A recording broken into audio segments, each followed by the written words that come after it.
சரி, இந்த குடும்ப கௌரவத்தை காப்பாத்துனதுக்காக இதுதான் பரிசுன்னா அப்படியே நடக்கட்டும். ஆர்த்தி, அந்த தாலியை கழட்டி கொடுத்துட்டு வா, போலாம்.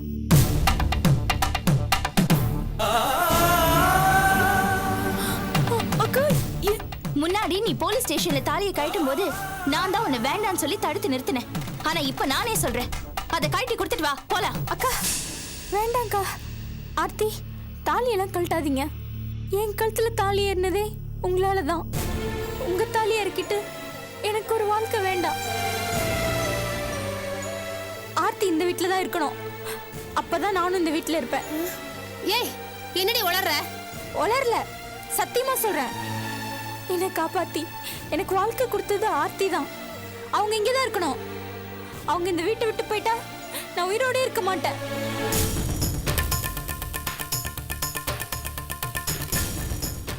ஆர்த்தி செஞ்சது சில பேருக்கு தப்பா தோணலாம். ஆனா அவளோட நிலைமையிலயும் சுந்தரியோட நிலைமையிலயும் இருந்து நம்ம யோசிச்சு பார்த்தா அது சரின்னு தான் நமக்கு தோணும். இனி எது நடந்தாலும் அது உங்க குடும்ப பிரச்சனை, மனசுல வச்சுக்கங்க. ஆர்த்தி இங்கதான் இருப்பா. அவளை யாரும் எதுவும் சொல்லக்கூடாது. அதை மட்டும் பாத்துக்கங்க.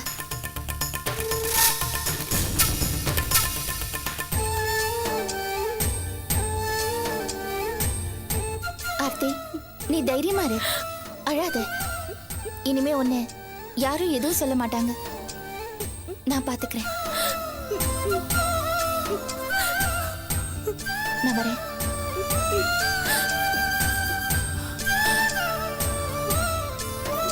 அலியா,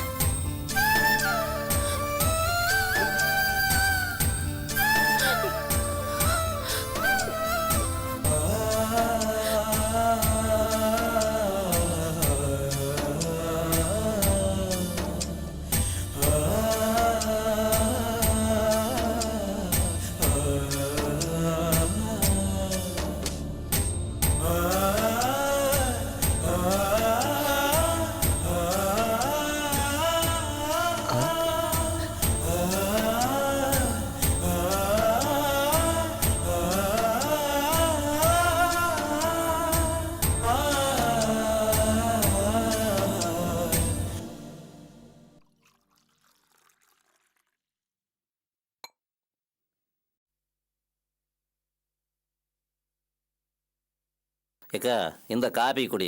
காலையிலேருந்து கொலவட்டினே கிடக்குற. வேணாண்டா, கொஞ்சம் குடிக்கா. காஃபி குடிக்கிற நிலைமையிலே அந்த ஆர்த்தி என்ன வச்சிருக்கா. என்னம்மா நீ சும்மா ஆர்த்தியை குறை சொல்லிட்டு இருக்க? அந்த திருட்டு பையன் ராஜேஷ் தப்பு பண்ணலையா? அவனை பத்தி எதுவும் பேச மாட்டியா? அவனை பத்தி என்னடி பேசுறது? ஏன்னா தப்பு பண்ணது அவன். அவன் தானே ஆர்த்திக்கு துரோகம் பண்ணா. அப்புறம் அவனை பத்தி என்ன பேசுறதுன்னு சொல்ற? தப்பு பண்ணாம என்னடி செய்வா? கல்யாணமாயி 1 வருஷம் ஆகுது. ஒன்னும் அவன் கூட சேர்ந்து வாழணும், இல்லைன்னா அவனை விட்டு விலகி வரணும். ரெண்டு இல்லாம அதே வீட்டுல இருந்தா இப்படிதான் நடக்கும். என்னம்மா பேசுற நீ? நம்ம எல்லாரும் சேர்ந்து போய் அவளை அங்க வாழுன்னு தள்ளி விட்டோம். ஏன் நீ கடைசி ஹாஸ்பிட்டல்ல கூட அவளை திட்டி அனுப்பி வைக்கல? அவ அங்கதானே இருக்கணும். அங்க இருந்தா ஒழுங்கா குடும்பம் நடத்தணும். சரி, அவனே தப்பு பண்ணிட்டான். அதுக்கு என்ன பண்ணணும்? நம்ம கிட்ட வந்து சொல்லணும் இல்லையா? அவ யாரடி அவனுக்கு 2ஆம் கல்யாணம் பண்ணி வைக்கிறதுக்கு? அதுதான் அவ பண்ண தப்பு. போலீஸ்ல கம்ப்ளைண்ட் பண்ணி அந்த நாயை பிடிச்சு உள்ள தள்ளி, அவனை பிடிச்சு உள்ள தள்ளிட்டு அவளை வாழ வெட்டிய வந்து இங்க கிடக்க சொல்றியா? இதுக்கு அவன் அங்கேயே சாகலாம். இப்படி ஒரு பிள்ளை பெத்துட்டு நான் படுற அவஸ்தை இருக்கே. அம்மா, இப்ப புலம்பி ஒண்ணும் ஆக போறது இல்ல. இது அவளா எடுத்த முடிவு. அவதான் வாழணும். ஏங்க அவளை அங்க கொண்டு போய் விட்ட? வீடு கூட்டிட்டு வர வேண்டியதானே? அவ சொன்னா விட்டுட்டு வந்துடுறதா? ஆனந்தி, இன்னும் அவளை நீ ரொம்ப சின்ன பொண்ணாதான் நினைக்கிற. ஆனா எனக்கு அப்படி தோணல. மனசளவுல எவ்வளவு கவலைகள் இருந்தாலும் அவ ரொம்ப தெளிவா பேசுறா. அந்த வீட்லயே மருமகளா இருக்க போறேன்னு சொல்றா. முதல்ல புருஷனுக்கு பொண்டாட்டியா இருக்க சொல்லு, அப்புறம் மருமகளா இருக்கலாம். அப்படி மருமகளா இருக்கணும்னு நினைக்கிறவ புருஷனுக்கு 2ஆம் கல்யாணம் பண்ணிட்டு இங்க ஏண்டி வரணும்? அம்மா உன்கிட்ட விஷயத்த சொல்றதுக்கு வந்தா, ஆனா நீ எதையுமே காது கொடுத்து கேட்கல. என்னத்த சொல்ல போறா? என் புருஷன் தப்பு பண்ணிட்டா, அதனாலதான் இப்படி பண்ணேன்னா? அபி, நான் ஒண்ணு சொல்றேன். அவ அதுக்காக இந்த காரியத்தை பண்ணல. அவங்க மாமியார் சொன்ன மாதிரி இந்த வீட்டுல வந்து நிரந்தரமா தங்கணும். அதுக்காக தான் இப்படி பிளான் போட்டிருக்கா. அப்படி இல்லம்மா, பாவம் அவ. பாதிக்கப்பட்ட சுந்தரிக்காக இப்படி ஒரு முடிவை எடுத்திருக்கா. ஆனா அவ வாழ்க்கை அது எந்த அளவுக்கு பாதிக்கும்னு பாவம் ஆர்த்திக்கு தெரியல. சரி, இப்ப என்னக்கா பண்றது? அவ அங்கேயே இருக்கட்டும் ஆனந்தி, அவளுக்கு ஒண்ணும் ஆகாது. இன்னைக்கு அவ என்கிட்ட பேசின பேச்ச கேட்டு நானே அசந்து போயிட்டேன். அவ சின்ன குழந்தை இல்லைங்கிறத நான் புரிஞ்சுக்கிட்டேன். அதான் தைரியமா அவளை கூட்டிட்டு போய் அவ வீட்டுல விட்டுட்டு வந்துட்டேன். அவ சமாளிப்பா. அப்படியே அவளுக்கு ஏதாவது கஷ்டம் வந்துச்சுன்னா நம்ம விட்டுருவோமா? ஏ, கஷ்டம் இருந்தா கூட்டிட்டு வந்துடுவீங்களா? அவ பண்ண காரியத்தை நினைக்கும் போது என் வயிறு பத்துக்கிட்டு எரியுதுடி. 4 பிள்ளைங்களோட தாயா இருந்து பார்த்தாதான் உங்களுக்கு என் வேதனை புரியும். அபி, ஆனந்தி, மனோகர், உங்க 3 பேருக்கும் சொல்றேன், இனிமே அவ இந்த வீட்டுக்குள்ள வந்தா என்ன புணமாதான் பாப்பீங்க. அம்மா,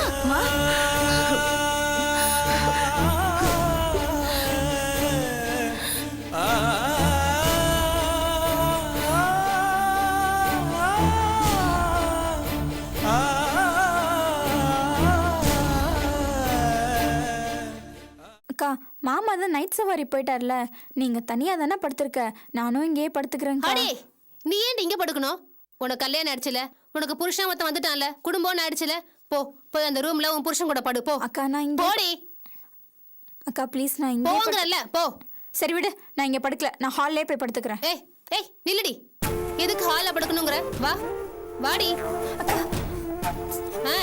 எல்லாம் தெரிஞ்ச மாதிரி பேசுறாங்க. தாலி மட்டும் கட்ட தெரியுது, ஆனா பொண்டாட்டியை மதிக்க தெரியல. அக்கா சும்மா இருடி. ஏண்டி, நான் தெரியாம தான் கேக்குறேன். நீ இவனுக்கு பொண்டாட்டி தானே? கழுத்துல தாலியை கட்டிட்டு வந்தல, பெரிய இவன் மாதிரி அவ தானே கட்டி வச்சா? தாலி மட்டும் கட்ட வச்சுட்டு சட்டமா ரூம்ல கால் நீட்டி படுத்துக்கிட்டா என்னடி அர்த்தம்? கழுத்துல வெறும்னே தாலியை மட்டும் கட்டிட்டா போறாது, அதுக்குன்னு ஒரு பவர் இருக்கு, மரியாதை இருக்கு. அது அவளுக்கு தெரியாது, அத பத்தி கவலையும் கிடையாது. அதனாலதான் உன்னையும் அவள மாதிரியே விளங்காம இருக்க வைக்கணும்னு நினைக்கிறா போல இருக்கு. அக்கா கொஞ்சம் சும்மா இருக்கியா? அவ சொல்றதுல என்ன தப்பு இருக்கு சுந்தரி? புருஷன் ஒருத்தனை கட்டிட்டா தொடர்ந்து நல்லபடியா குடும்பம் நடத்தணும். காலகாலத்துல நடக்க வேண்டியதெல்லாம் நல்லபடியா நடக்கணும். நீயும் மத்தவங்கள மாதிரி நடக்க ஆசைப்படாத. அத்தை, இந்த பாரு, நாங்க எல்லாரும் உன்னை விட வயசுல மூத்தவங்க. நாங்க சொல்றத இந்த வீட்டுல இருக்கிற வரைக்கும் நீ கேட்டுதான் ஆகணும். அது நீயா இருந்தாலும் சரி, அவளா இருந்தாலும் சரி. பார், பொண்ணுக்கு 2 பொண்டாட்டியை கட்டிக்கிட்டு சோஃபால மல்லாந்து கிடக்குறான். இவன் என்னத்த உருப்பட போறான்? அவ என்னடானா இவன் கூட ஒழுங்கா வாழல, உன்னையும் வாழ விட மாட்டேன்னு கங்கணம் கட்டிட்டு இருக்கா போல இருக்கு. அதான் சட்டமா உள்ள படுத்திட்டு இருக்கா.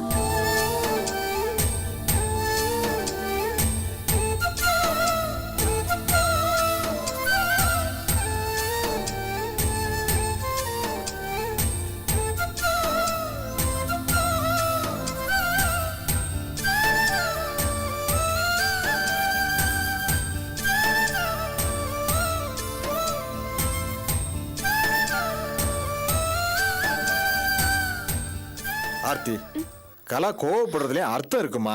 நீ ஒண்ணு செய், நீ எங்க ரூம்ல போய் படுத்துக்க, நான் வெளியே படுத்துக்கிறேன். இல்ல வேண்டாம். ஏய் வாடி. அக்கா வாடிங்கறல, ஏதாவது பேசினா விடுக்கா. பல்ல தட்டிடுவேன். வாடி. சும்மா வாடினா விடுக்கா. அவள. டேய், நீ போய் ரூம்ல படுற, போ. போடா. ஏம்பா, வேற வேலையே இல்லையாப்பா உங்களுக்கு? போய் உங்க வேலையை பாருங்கப்பா. டேய், உன் மனசுல என்னடா நினைச்சிட்டு இருக்க? நான் சொல்றதை நீ கேட்கலனா நீ எனக்கு புள்ளையே இல்ல. அம்மா, ஏமா நீ வேற ரோதனை பண்ற? சும்மா வேலையை பார்த்துட்டு போமா. டேய், இது என்ன வீடு நினைச்சிட்டு இருக்கீங்களா இல்ல சத்திர சாவடி நினைச்சிட்டு இருக்கீங்களா? நீயும் உன் பொண்டாட்டி அடிக்கிற கூத்து தாங்க முடியலையே. நாங்க பெரியவங்க நீ எதுக்கு இருக்கிறோம்? மரியாதையா சொல்ற, உள்ள போய் படு. போடா. இங்க பாருங்க, இஷ்டம் இல்லாத யாரையும் வற்புறுத்த முடியாது. தாலி வேணா கட்ட வைக்கலாம், ஆனா இதுக்கெல்லாம் கம்பல் பண்ண முடியாது. இது எல்லாரும் நல்லா புரிஞ்சுங்க.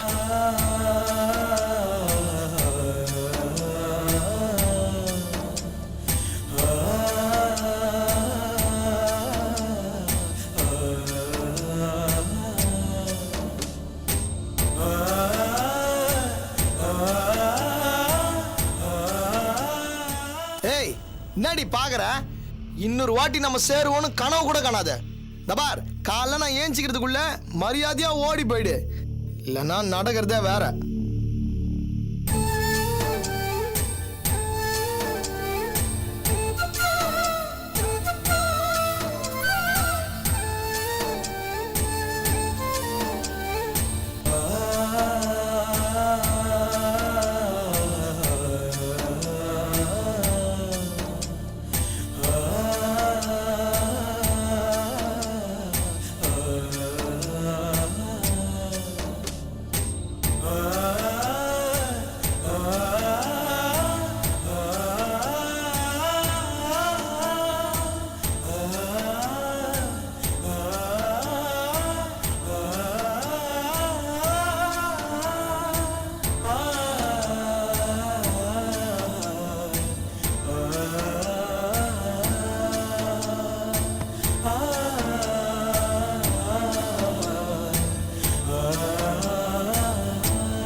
ஏங்க ஒரு நிமிஷம்.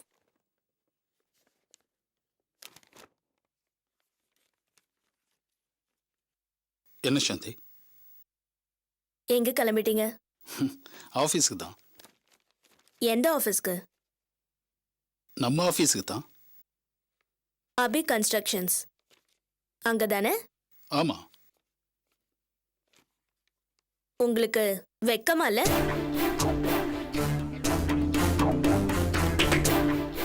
இல்ல அந்த ஆபீஸை விட்டு உங்களை விரட்டி விட்டாங்களே, உங்களுக்கு வெக்கமா இல்லையான்னு கேட்டேன். என்ன சாந்தி பேசுறீங்க? அவங்க எங்க என்ன விரட்டினாங்க? நானா தானே கோச்சிட்டு வந்தேன். சரி அப்படியே இருக்கட்டும். அதுக்காக அவங்க என்ன அதை பத்தி கவலைப்பட்டாங்களா? கவலைப்பட்டதால தான் அபி இங்க வந்து ஃபீல் பண்ணி பேசினாங்க. யாரு? அபி வந்து ஃபீல் பண்ணாங்களா? இங்க பாருங்க, அந்த அபி என்னைக்குமே உங்களை ஒரு பொருட்டை மதிச்சது கிடையாது. என்ன பேசுறீங்க சாந்தி? இருங்க நான் பேசிடுறேன். நீங்க அந்த சிவதாஸ் பத்தி அவ்வளவு தூரம் எடுத்து சொல்லியும் அந்த சிவதாஸ் சொல்றது தான் அபி கேக்குறாங்க. ஏன்னா அந்த சிவதாஸால நிறைய காரியங்கள் அபிக்கு ஆக வேண்டியிருக்கு. உங்களால? இங்க பாருங்க, அபிய பொறுத்த வரைக்கும் நீங்க அவங்களுக்கு ஒரு கைத்தடி. தேவைப்பட்டா கைத்தடி யூஸ் பண்ணுவாங்க, இல்லைன்னா தூக்கி போட்டுருவாங்க. இப்ப நீங்க தேவையில்ல, அதான் தூக்கி எறிஞ்சிட்டாங்க. இப்ப நீங்க அவங்கள பத்தி தப்பா நினைச்சு கூடாதுல்ல, அதான் உங்களை பத்தி கவலைப்படுற மாதிரி இங்க வந்து ஒரு நாடகம் ஆடிட்டு போயிட்டாங்க. இதை பாருங்க சாந்தி, அபியை பத்தி உங்களுக்கு தெரிஞ்சது அவ்வளவுதான். எனக்கு எவ்வளவு உதவி பண்ணிருக்காங்க. என்ன கத்தி குத்துப்பட்டப்ப ரத்தம் கொடுத்தாங்க, ஜெயில இருந்து காப்பாத்தினாங்கன்னு சொல்லுவீங்க. இதெல்லாம் அவங்க சுயநலத்துக்காக பண்ணது. புரியாம பேசாதீங்க சாந்தி. சரிங்க, அப்படியே உதவி பண்ணிருந்தாலும் அது அந்த காலம். அப்போ அவங்களுக்கு நீங்க மட்டும்தான் இருந்தீங்க. ஆனா இப்போ சிவதாஸ் இருக்காரு, உங்க பழைய பாஸ் வந்துட்டாரு. அபியோட லெவலே மாறி போச்சு. இப்ப நீங்க அங்க போனீங்க, உங்களை அவங்க வேண்டாம் வெறுப்பாதான் பாப்பாங்க. இதுதான் உண்மை. சும்மா அபி அபின்னு சொல்லிட்டு இருந்தா மட்டும் பத்தாது. இப்ப உங்களால அவங்களுக்கு என்ன பிரயோஜனம்? நான் திரும்பவும் சொல்றேன், இதோட விட்டுருங்க. மறுபடியும் போய் அவமானப்படாதீங்க. அதுக்கு மேல உங்க இஷ்டம்.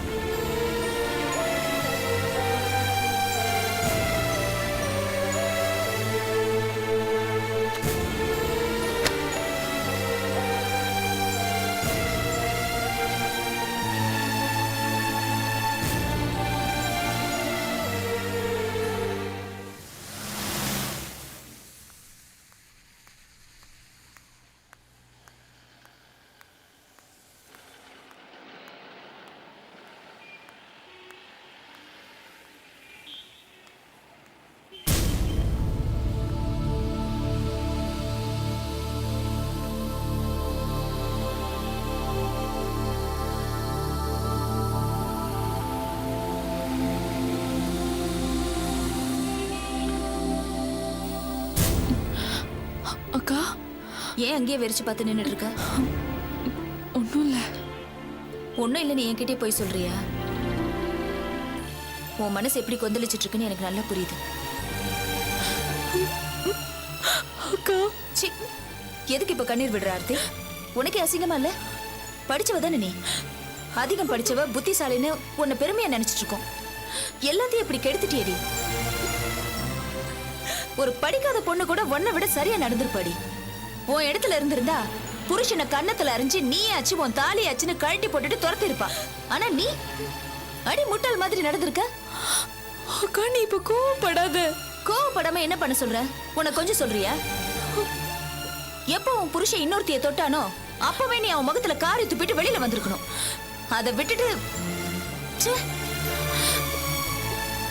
ஏண்டி எப்பவுமே பொம்பளைங்க தான் தொடர்ந்து ஏமாந்துட்டு இருக்கணுமா? அதுலயும் அந்த பொறுக்கி அவன் அறிவுக்கு உன்னை ஏமாத்தி துரோகம் பண்றா. நீ படிச்ச எரும மாடு தத்தி மாதிரி வாழ்க்கையை பறி கொடுத்துட்டு பஸ் ஸ்டாப்ல நின்னு கண் கலங்கிட்டு இருக்க. எனக்கு இந்த நான்சென்ஸை புரிஞ்சுக்கவே முடியல. அக்கா ப்ளீஸ், நீ கேக்குற ஒவ்வொரு வார்த்தையும் நியாயமானதுதான். ஆனா நான் இப்ப என்ன சொன்னாலும் என்னோட மனநிலைமை உனக்கு தெளிவா புரியாது. என்ன மன்னிச்சிருக்கா. நான் ஒரு மனசாட்சி உள்ள பொண்ணா நடந்துக்கிட்டேன், அவ்வளவுதான். ஆர்த்தி, உன் மனசை வேதனைப்படுத்துறதுக்காக நான் இப்படி பேசல. இது உன் வாழ்க்கை, நீதான் இதுல முடிவெடுக்கணும். தப்பா முடிவு எடுத்துடக்கூடாதுங்கிற ஆதங்கத்தில் இப்படி பேசினேன். ஓகே.